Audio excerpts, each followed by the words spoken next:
welcome to WatchTalk.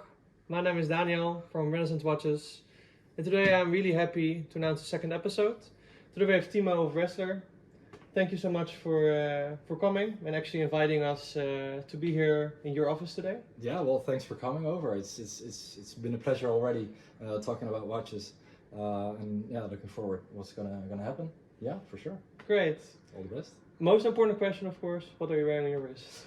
Well, this is my 1960s hand-wound chronograph, and it's with a Valjoux 7772, I guess. So with a date function, and it's been used in a early Navitimer as well, I think. And yeah, the shape is amazing. Wearing it on a leather bracelet, racing bracelet, of course, which suits a chronograph in my opinion. So yeah, blessed to wear this right now. Yeah, how about you? Amazing. Yeah, it's an iconic movement, of course. It is. What's on your wrist today? For me, it's kind of weird. Like I normally am kind of a dress watch kind of person. That's why like I call myself always dresswatches. Pinten.nl. That's like kind of my nickname. But I'm wearing actually a diver. I'm wearing an Omega Seamaster 120 from 1968. Nice. It's amazing. Yes. Amazing piece. Even on that bracelet, I've just fitted it. It's really nice. Yeah, the rubber strap really fits it. And I think the funny thing for me, a lot of divers are very bulky, and I have baby wrists, so for me it doesn't really work. I can totally imagine, because my wrists aren't that big as well, so usually wearing like 33, 34 millimeters, 37, 38 max. So that's the most, yeah, the most ideal balance, I think, on your wrist. So yeah, I can totally agree with that. Yeah. For sure. Exactly, but it's pretty hot now in the Netherlands, so it's like it is. That's why most of my watches actually are with leather straps, and it's not that nice with this weather. So it's like I'm blessed that we have an air conditioning yes. here right now, since it's like 30 degrees outside. So yeah, this is way better. Yeah, for sure. That's amazing. Before we dive deeper in what you do in watches, because of course in like WatchTalk, what we most of all do is we talk to many different people to give like viewers, like kind of a deeper understanding, low-key, of what the people are behind everything. Because you see kind of very statically a lot of people in the watch industry, but we try to make it more approachable. So let's start with you. How did you get started in watches? Well, the funny story is actually that my grandfather used to wear a Rolex watch, and ever since I was little, he was doing the gardening, taking a shower. He always wore the same Rolex on his wrist, doing whatever, even doing mechanical stuff on his car and everything. So I can only remember him with that exact watch on his wrist. So 3 years ago, I saved up some money while working for my previous work. And I was like, yeah, it's time for me to buy that exact Rolex. Well, not the exact same thing, but like it looks like it. And that's why I bought my 1972 Datejust, which is, yeah, my personal grill watch. But that's due to the fact that my grandfather had one like that. So that's where it all started. And 3 years ago I bought it. Haven't worn it that much ever since, but yeah, I'm attached to it. I can't help it. Yeah. That's amazing how you do that. Why don't you wear it so much? I don't know.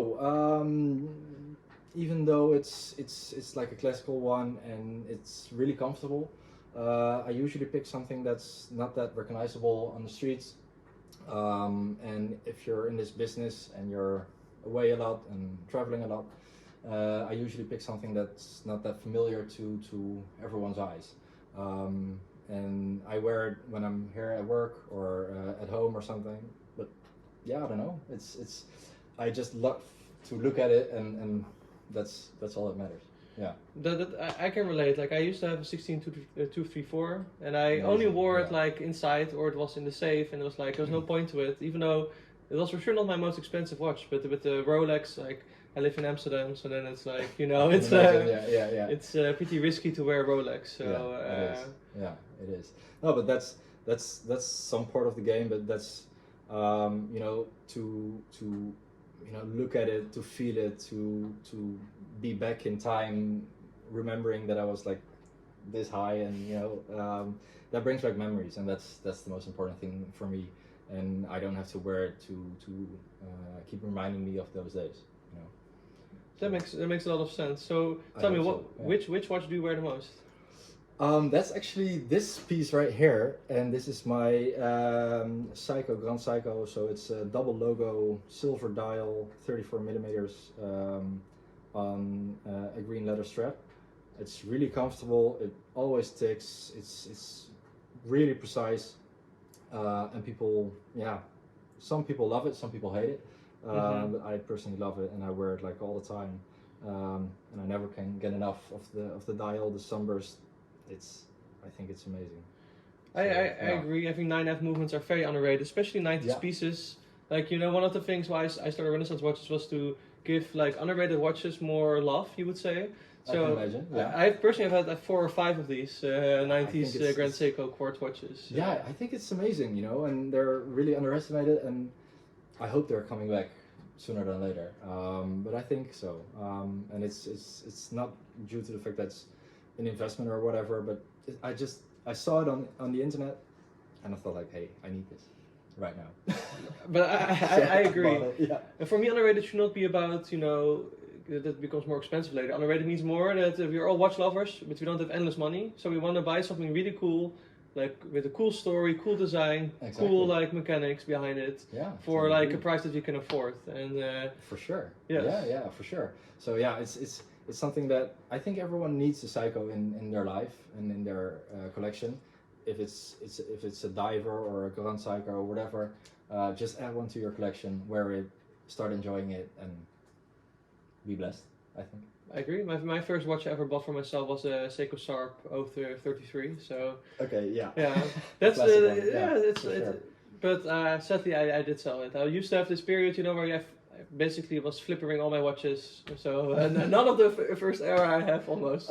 That's a shame. But it is. You can buy them back once it all settles, right? Yes, but they're now double the price, and it's like for that money, I prefer now to buy vintage because I only basically wear vintage. Yeah, I totally agree with that. I'm a total vintage guy, and I think this Seiko is one of the more modern watches I own, and even it's from the 1995 or 6, but the rest is like all way older. Yeah, so it's like neo vintage. This is like neo vintage. The rest is all like before the 1980s. Yeah. Totally agree with that. I'm a total vintage nerd. So how did it happen? Like, what's your philosophy behind what you collect? Well, the thing is that I just like vintage things. I was gonna say something else, but let's keep it clean. But I'm just into vintage things. I drive a 16-year-old car. I like vintage interior design and all that, and I like vintage watches. I can't help it. I just the story it tells. It's been around for a lifetime already, and it still runs. It still ticks. And yes, it's not that perfect like a brand new piece. I don't like these brand new pieces. I need them to be worn, to see some damage, to feel the patina on the dial and all that. And yeah, that's just makes me smile. Of course. I can help it. They were made also with a different purpose, right? You can feel that they were made with the purpose, just like you were saying. Your grandfather was not babying his Rolex. It was a tool. It was a tool watch, and he was wearing it day in, day out, and that is just, I don't know. These are made for timekeeping, of course, but with some nice patina and with some nice fading on the dial or even the case, it just makes it prettier, I think. Yeah, for sure. I agree. So do you have like if let's say that you have an ultimate watch, like I know we say grill watches and stuff, but I think grill watches, it does not really exist, because once you have the grill watch it becomes a new grill watch, but like let's say you have like a blank check, you can buy anything, what would it be? With the blank check, I think I'm gonna go for a 1993 T-Swiss T signed Onyx dial Day in 36mm, yellow gold for sure. Because that's the way how a Day-Date used to be, and it's meant to be, in my opinion.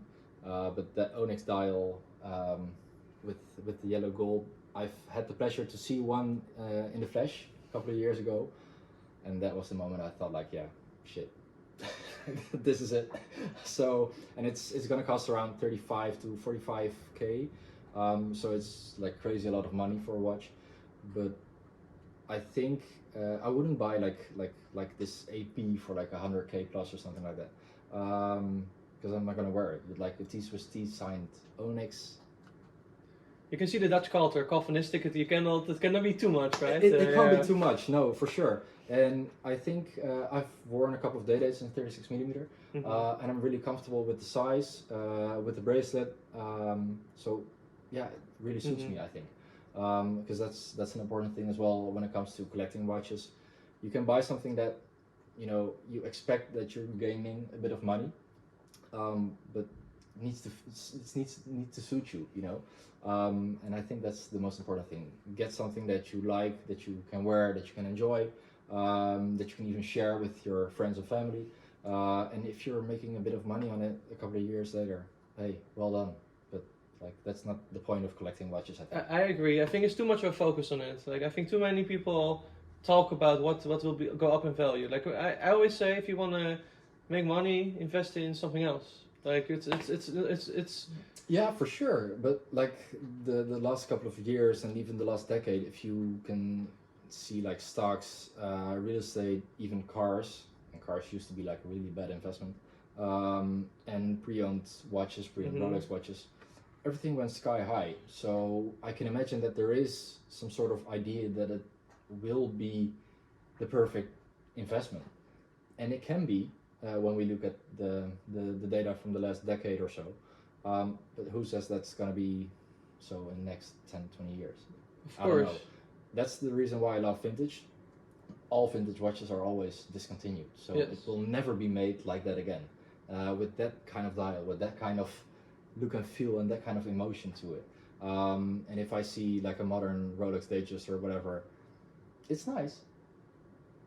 But that's it. Like, yes. My heart doesn't skip a beat. I don't get a tinkle, or I don't. It's too perfect in a way, if that makes sense. Yeah, it is. It is. And if it's full of dents, if it's full of scratches, and it's been worn, it's been used like it should. It gains my respect. Yeah, for sure. I think that's also a problem maybe with investments, that people they buy watches, they put them in the safe. No matter if it's go up or not, you're never going to enjoy, or nobody's going to enjoy this watch for a decade or two. I know. Yeah, I know. That's what we're seeing as well in our business, is that we are supplying people with their grill watch or with their perfect investment or whatever, and most of these people just put them in a safe and start enjoying these things. Come on. I agree. Listen to your grandfather, basically, I would say. Exactly. Yeah. He's a wise man, I have to admit. But is that also why like you have to watch it as like at least it looks a little bit Onyx-like? When I first saw this watch, the first thing I thought about was actually the Onyx Day-Day dial. I'm not gonna lie. Yeah, for sure. Yeah, well, that's a funny story because I only have it for like 2 months, I think now. This is Onyx dial Baume Mercier from the 1960s. It's manual wound. Yeah, for sure. And it's 33 millimeters, I think, and it has this great sapphire on the crown. Just like Cartier. Yes. So it's like this amazing fit on the wrist. It runs pretty good as well. And I was selling some of my watches, and then some guy called me, "Hey, I got something for you." And I was like, "I'm trying to sell some watches, but I had to have this." I know the feeling. Yeah, this is amazing. And once I saw it in the flesh in real life, I was like, "Yeah, that's." Another one. It's a really cool watch, I think, and sometimes you have it. It's the same I have it as like I brought quite a few, and I would say one of my favorite watches that I enjoy is actually one of my most affordable ones. It's this Alpina watch. Can I see? Yeah, of course. So it has these rosé gold or is it yellow gold indices? It's yellow, but it's a little bit patina. But I think the thing I also like is the way that the both the dial and the sapphire is like kind of domed a little bit. Yeah, but it's plexi, right? Yes. Yeah, that's. Domed plexi is like the best, I think. It always suits you, and that's the reason why you get this lovely patina, because of the domed sapphire or domed plexi. The sun hits the dial and it's like crazy. Yeah, I love it. It just puts a smile on my face when I wear this watch, and it's like it's so cool. Yeah, I can totally imagine. Yeah, I love the case as well. But I can see that you're not that sensitive to, let's say, only two brands, because Baume Mercier is not, let's say, a very popular brand. So Exactly. Yeah. No. I'm not like hooked to some sort of brand or anything. I'm like, I love Zenith. I love Omega because this is the second watch I've ever bought, and it's this 1968 or 69 Cosmic automatic with a crosshair dial, which is amazing, especially in the lights. This is my birth year watch, which is special to me. But it's a really simple Cartier Tank, but I love it. And a vintage Oris, which is pretty amazing, and everyone loves it. can I look at it? Yeah, for sure. What is the story behind the vintage Oris? Well, the funny story is that I found this one on an auction, and the fact that I couldn't get any info on it was like, I need this.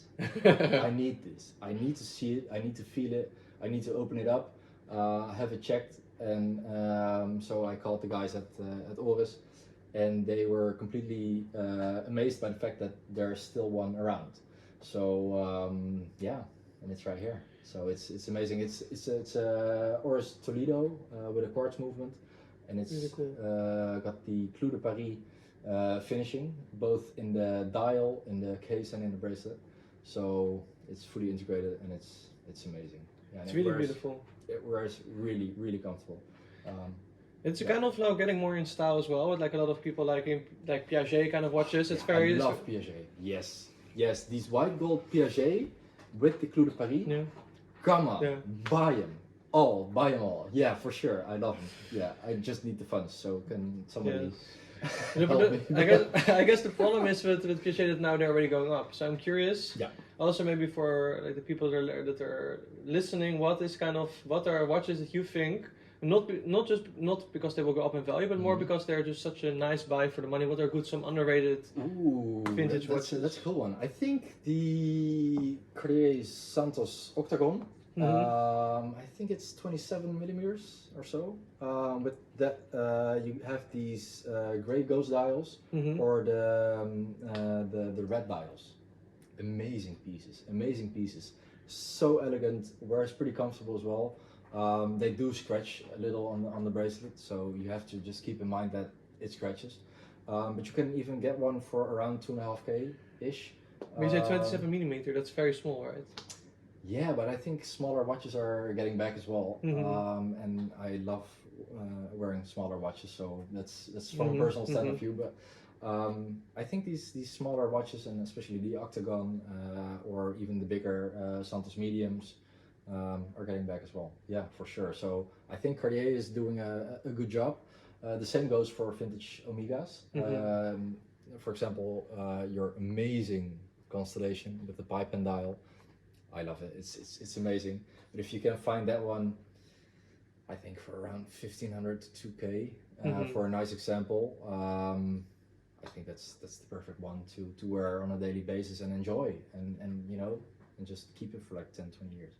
I agree. I think that like vintage Omega, there's kind of some watches they grew exponentially in you could say money, and it's weird that they don't catch up at all. So I think it's really cool because it's a beautiful dial. It's always I'll be honest. Omega is not the brand I love the most. Not because they're not good, but they're not. You got two. Yeah, but then at some point I was like the only Omega that I really like is the pipe pen. So for years I was looking at it, and then someone offered one to me that was in very good condition. I was like, I need to have this. Yeah, I can totally imagine. Yeah, the pipe and dial is just so amazing, and even when the light hits the dial.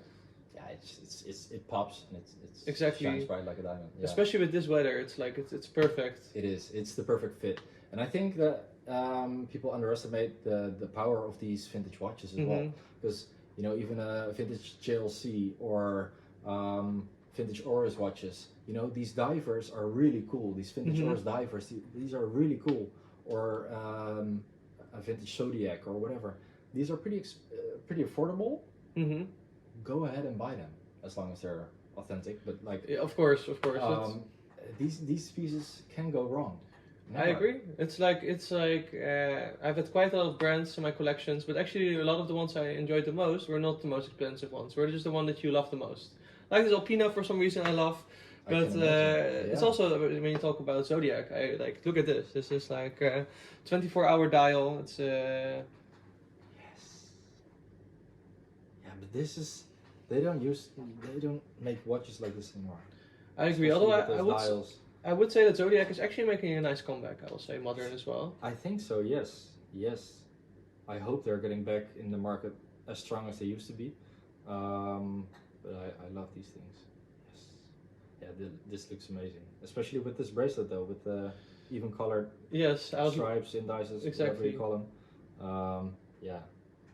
This is amazing. Amazing piece. Yeah, we can talk for hours if it comes to vintage watches. But this one is really cool as well. Even Yes. with this dial, because what's the story behind the dial? So you have like this. Actually, I don't know the word in English. It's zegelschrift in Dutch. Okay, It's yeah. Chinese. Yeah.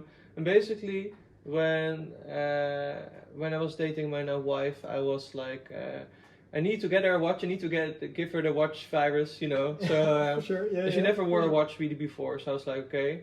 And I was looking on like the Dutch eBay Marktplaats, and I saw that there was the spare watches. Was this one, but also combined with the female version, with the original straps on them. Original, like you can look. It's original strap, original No bucket, way. Wow. and so I was like, okay, they were not that expensive. I really found the condition was amazing. So I was like, Condition is yeah. This is really sharp. yeah. Wow. It's like almost like a knife. So it's like, Yeah. and this is how I found them. And my wife's really, like actually she wears hers more than I wear mine because she has only one watch, so she wears it every day. So it's, but I think Universal F kind of, the polyrouter got so successful that all other watches like the White Shadows and also all other kind of watches, they kind of are very underrated for that reason. Yeah, for sure. But if you can, if you look up a vintage polyrouter now, you're spending some serious amount of money for a well-maintained piece. Yes. So I think it's just about time that the other vintage pieces from Universal Geneva pick up as well. I think it's just a matter of time, and let's see what happens. I'm curious. I hope they will, like, this is the funny thing, right? On one hand, I really wanted to get more popular so we share the love for them. On the other hand, if it happens, then it's less easy to buy them. It's become much harder to find them. Just buy them all now. Yes, I wish I could, but my wife would not allow it. Yeah, no, I can totally imagine that. Yeah. That's the thing, you know, because I'm not the greatest at saving money. Well, not at all. And I'm raised a bit traditionally. You know, you have to work, start saving up for whatever reason. But I just can't save money. But I'm saving money in this kind of way. You store them in the watches. I store them in the watches. Well, some part of it is at least. So I get to enjoy my savings. You know, because if I open up my banking app and I'm seeing a number there, it's like, I don't care. It's like it doesn't do me anything at all. So I'm just like saving money through watches. Yeah, and I love it. I think it's a fair point, and I think another way of looking at it is like you never know what's going to happen tomorrow, right? You need to enjoy your life like to the fullest. Yes. Yeah, exactly. You know, it's a gift that we're here, and you should live it to the fullest every day, and every day is a choice to make the best out of it, and that's the most perfect thing there is. Yeah, for sure. Yeah. I think it's also interesting now because I think it's amazing that you actually like you can clearly see that you love watches, that you're a watch enthusiast. So, but of course, like how we met and it was basically not just as you as an enthusiast, but you also of course you started your own company. So can you tell me a little bit how that happened, because I think that's also interesting to hear. Yeah, well, I think so too. But you know, wij van WC ain't. But that's just a Dutch saying. No, it started with this Datejust actually, because I bought it 3 years ago from Leon, and he's one of my partners in this business, and he was flipping some watches just for hobby and you know just to get to know some people in the watch industry. And one time he had put up a GMT Coke for sale on another platform. I'm not going to use names or whatever, but they asked like 7.5% fee. So he was like, yeah, I'm not making any money on this, and you know, what can we do? And so his wife basically told us like, hey, you can whine about it or you can do something about it. Smart So woman. yeah, she is. So yeah, that's 3 years ago, and yeah, right now we're here in this amazing venue. Well, it's just our office, but we're blessed that we can work here every day and start doing this.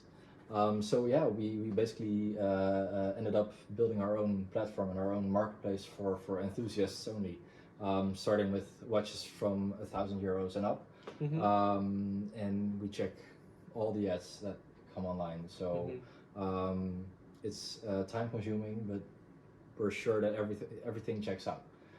So we have our own escrow service. You can even pick up your watch here. We have our own vault. We have our safety and everything. So yeah, I think it's amazing. So that's where it all started, and that's where this hobby and collecting escalated as well. Because if you read about brands and discover new brands and you're digging into it, you gain some more information and like, hey, I'm gonna fall in love with this brand, just like Oris or like Seiko gone Seiko or Baume Mercier. If you start reading about these brands, I fall in love with them. The same goes for Breguet. We've sold one 2 weeks ago. I had it in my hands and I was like, wow, these agree. are some really exquisite pieces. Ultimate dress watch, basically. Yeah, like solid 18 karat gold. Wears extremely comfortable, power reserve indicator, runs like a charm. Yeah, so that's on my wish list as well. that list is never ending, I think, because it's getting crazy. But like, you know, we're blessed that we can make people happy with their desired watch, and yeah, it doesn't feel like work anytime. So it's amazing to do. Yeah, it's amazing that you can keep the passion, because that's Yeah. sometimes I know. For example, my mother, she's a singer, so it's like both her hobby, her passion, but also her work. So then I learned from her that it's possible to keep your passion in your work, but I've also seen people in, for example, music that kind of lose their passion. Yeah, for sure. Yeah, and I'm just hoping that we can continue doing this like the way we're doing right now. And if we're losing passion, yeah, I think maybe we should do something else. Passion is what drives us and what makes us better every day, to build a better marketplace every day. So we really have to keep on doing that. Yeah, for sure. Yeah. And what's the most unexpected thing you have, like, on this journey with your own company you've done or seen? Well, that somebody just a couple of things. Somebody called us and said, "Hey, I see this GMT Sprite, so the lefty. Yes. Is it in stock?" I said, "Yeah, I got it in my hands right now, by total coincidence." And he said, like, "Okay. I'm coming to pick it up in an hour." I'm like, "How do you mean?" Like, "Yeah, for sure, no worries." Click, he paid it, and he was here 1 hour later and enjoying his watch still. And some other enthusiasts that, like, they bought one date and now they bought like 7 or 8 with all different dials, colors, materials. It's crazy. It's crazy that, and we even sold our very first watch 2 weeks after we released our platform, and it was in 2021, December 2021. And one of the biggest influencers in Holland, Kwebbelkop, he bought our very first ever watch. What was it? An Oyster Precision, 34 millimeters, and it costs, well, not that much as it's right now. But that was our first order, and we were just online with like 70 watches or something, which was like pretty cool back then. And now we can offer almost 10,000 watches on a daily basis. That's really cool. Yeah, it's crazy. So our journey, both in professional life and personal life, has been amazing, and I just hope that we can continue doing this for the coming 25 years or so. I think if you keep Something the passion and Yeah. you stay close to yourself, I have some trust there. So that's Yeah, let's keep our fingers crossed, you know, and work hard every day Mhm. and do things like this, because this is what fires the passion, and talking about watches, and especially vintage watches. This is really what fires it up. So I think I'm gonna work until late this night with this energy. Yeah, I can feel that. yeah. So that's something amazing. If we can keep on doing this, it's all good. Yeah. And what's been the most challenging thing so far? Well, we've had some challenges with our escrow service, of course, because we started out as a newbie, so nobody wanted to work with us. No banks, no nothing, and it's about some serious money. You know, the less expensive watch on our platform is €1,000. The most expensive watch is, I think, 1.2 million or something. So we're a high value business, and that comes with some sort of risk and potential fraud and everything. So even in the beginning, we had like 9 or 10 meetings at the bank's office to really know who is Timo, who is Leon, what are they doing, why are they doing this, for God's sake. I mean, like, come on guys, just make it easier for yourself. But we wanted the extra safety with the escrow service and everything. But we fixed it, and we're using it on a daily basis, so that's amazing. But we found out later on, and this was just, I think, 6 months ago or something like that, that through Ideal or Bankcontact or GiroPay or whatever, you can only transfer €50,000 at once. If you want to exceed that amount of money, you need some sort of different payment system. So we created something unique, which is a virtual IBAN. So you can just manually transfer the money to that virtual IBAN with a unique reference, which belongs to that watch you're trying to buy. So you can easily transfer money like €1,000 or even €100,000 through that virtual IBAN, and your order will be completed within hours. So that's something we created, and which is unique in this market, which is unique in most markets. So yeah. That's really impressive. Like if you are and you know, we've never done this before, but you know, it's a Dutch saying again. Ik heb het nog nooit gedaan, maar ik denk wel dat ik het kan. Oh yeah. I think it's like that you've never done before, but you're able. You think you can do it. We think we can do it, and we're not there yet by far, but you know, we got a long way ahead of us, and I think it's awesome to take every bump on the road. Let's go. It's how I feel as well, you know, like I'm like a psychologist from my background. Yeah. I work, I do all kinds of things, and but my passion for watches for the last 10 years was like, okay, I really need to do something with it. And like for me, it's really like I want to share the cool stories of like watches with everybody. Yes. Yeah, for sure. Yeah. So that's awesome that you're building up this with this podcast and everything, you know, and yeah, let's meet somewhere where we can keep pushing your platform as well. Yes. And help each other, because that would be awesome, right? I agree. I think that's so important. From the first moment that we're in contact, I like that you have a very positive energy to help each other out. And I think that's something sometimes that gets forgotten. I think now that people are kind of getting greedy sometimes. Yeah. I don't know if it's greedy or like turned to themselves or individualistic or whatever, but like, I think the market is big enough, and there's something to eat for everyone. So let's share that, please. Come on, we have to do it together. And if we're not gonna do it together, what are we gonna do? Like, work against each other or something like that? I don't know. It's like we have to do it together, and we'll get there, I think. I agree. So that's the most important thing to all viewers, to all listeners, to everyone. I think. In everyone's business, not just the luxury watch market, but like everywhere in the world. Like, we need each other, and I agree. If you can help each other out, why wouldn't you do that, right? Yes, I think I agree totally. And I have like one last topic I always ask people. It's like, you kind of, what is your, like, I would say your opinion, like your kind of unpopular opinion on something in the watch industry. So it can be like overrated watches or something else. I'm very curious. Well, I think my unpopular opinion is that modern Rolex Datates are overrated, and vintage Rolex Datates are underrated. I think vintage Rolex Datates are way too cheap in the market right now. And the newer models, let's say from 2018 on, with the newest reference numbers, I think they're a bit too expensive, to be honest. I think that might be an issue to some. But hey, I'm a vintage watch lover. Can't help it. I'm not just that into modern pieces.